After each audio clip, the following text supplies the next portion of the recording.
The OCAA announces cancellations to the 2020-2021 winter varsity season due to the rising COVID cases in Ontario, focusing on the impact that the pandemic has on varsity sports and how coaches will have to integrate different styles and approaches to coaching.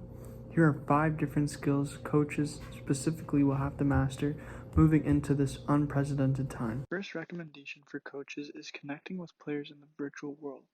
Coaches will need to have the ability to work with athletes through a virtual lens. They will have to change the way team bonding and team workouts occur to stay safe and follow protocols set out by the government bodies. Examples of these types of practices can consist of team Zoom calls, Google Meets, and other virtual ways to work as a collective group. Not all players may have the means to participate in a virtual world as athletes. Being aware that some players may not have phones or devices that allow them to download or have the ability to talk and text for an unlimited amount of time is important. Ensuring that social economical accommodations are made for these players so that each and everyone has the ability to connect in the virtual world is vital to the success of connections for the players during the pandemic.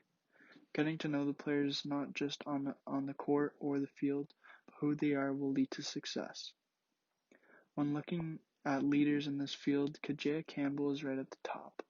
She is the manager of the grassroots basketball and events for the NBPA, and her quote on the virtual world of coaching is, "Creating a unique virtual experience is one of the new ways that we found success through the pandemic."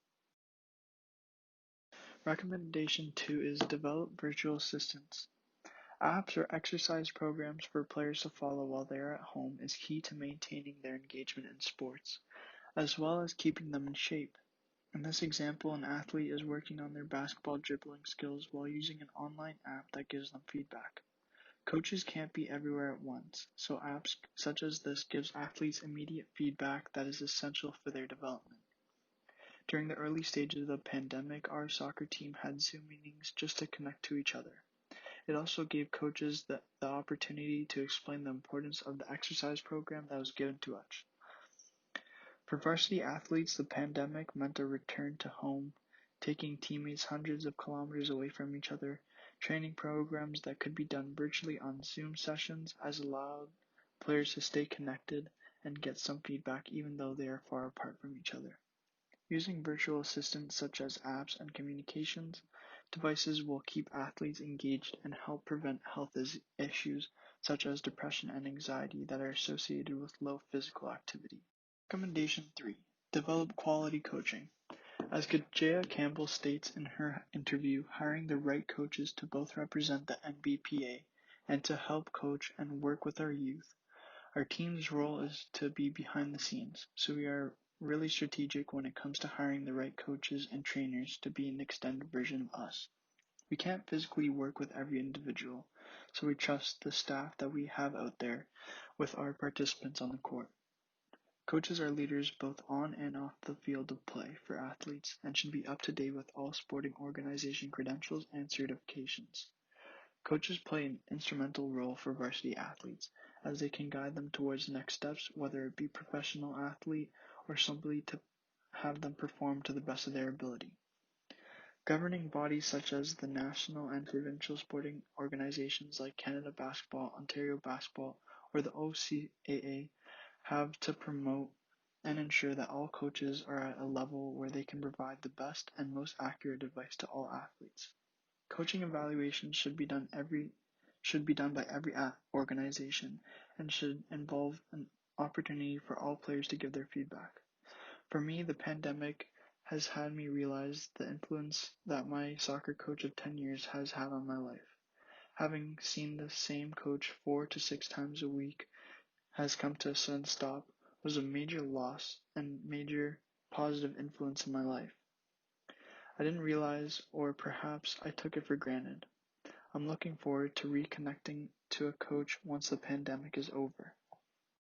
Recommendation 4. Focus on fundamental movements. Basketball Canada's return to sport guideline focuses on a variety of aspects with emphasis on player safety and skill development. With respect to safety, the guidelines outline that players, coaches, officials, support staff, and administrators will all play a crucial role in combating the spread of COVID-19, both on and off the court.